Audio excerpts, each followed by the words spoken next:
सभी को नमस्कार। एक दिन दोपहर में मेरे पास एक फ़ोन कॉल आती है और दूसरी ओर से कहा जाता है, सर, हम एक एनजीओ से बोल रहे हैं। हमारा एनजीओ प्रतिदिन हज़ारों लोगों को भोजन कराता है और हम गरीबों का मुफ्त इलाज करवाते हैं तथा वृद्धा आश्रम भी चलाते हैं। सर, यह एक बहुत बड़ा और महान काम है। इस महान कार्य में हम आपका सहयोग चाहते हैं। क्या आप सहयोग करेंगे? मैंने कहा, ठीक है, परंतु क्या मैं थोड़ी देर के लिए आपसे बात कर सकता हूँ? दूसरी ओर से जवाब आता है, हाँ जी सर, हम बात कर सकते हैं। मैंने पूछा, क्या आप बता सकते हैं कि आप कितने समय से इस काम को कर रहे हैं? उधर से जवाब आता है, सर जी, हम इस कार्य को पिछले 10 वर्षों से सफलतापूर्वक कर रहे हैं। मैंने पूछा, भैया जी, पिछले 10 वर्षों में आपके पास खाना खाने वालों की संख्या बढ़ी है या कम हुई है? दूसरी ओर से उत्तर आता है, सर जी, बढ़ी ही है, हम इतना अच्छा काम कर रहे हैं। फिर मैंने पूछा, भैया जी, पिछले 10 वर्षों में आपके पास आकर मुफ्त इलाज कराने वालों की संख्या बढ़ी है या कम हुई है? दूसरी ओर से फिर उत्तर आता है, सर जी, बढ़ी ही है, छोटे बच्चों के साथ दुर्घटनाएं बढ़ी हैं। फिर मैंने उनसे पूछा, भैया जी, पिछले 10 वर्षों में आपके यहाँ वृद्धा आश्रमों की संख्या और उनमें वृद्धों की संख्या बढ़ी है या कम हुई है? दूसरी ओर से फिर जवाब आता है, सर जी, बढ़ी है, बिल्कुल बढ़ी है।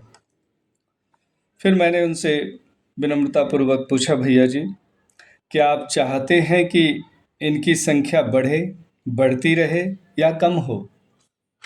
दूसरी ओर से उत्तर आता है, सर, यह आप क्या पूछ रहे हैं? हम तो हमेशा यही चाहते हैं कि हमें और अधिक से अधिक लोगों की सेवा का अवसर मिले।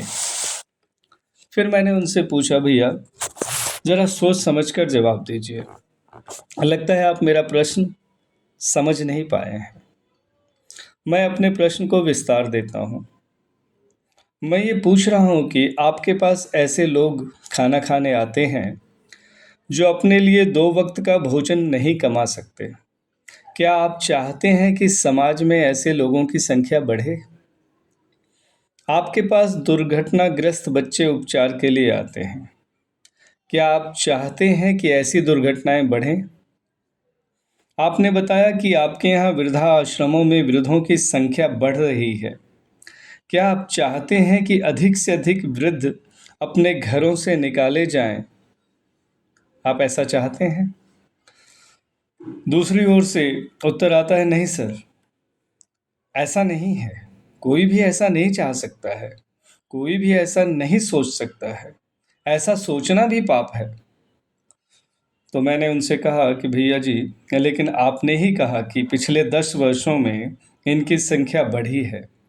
अब आप ही ने यह भी कहा कि आप ऐसा नहीं चाहते हैं कि इनकी संख्या बढ़े, और आप जो कार्य कर रहे हैं वो तो बहुत बड़ा और महान कार्य है।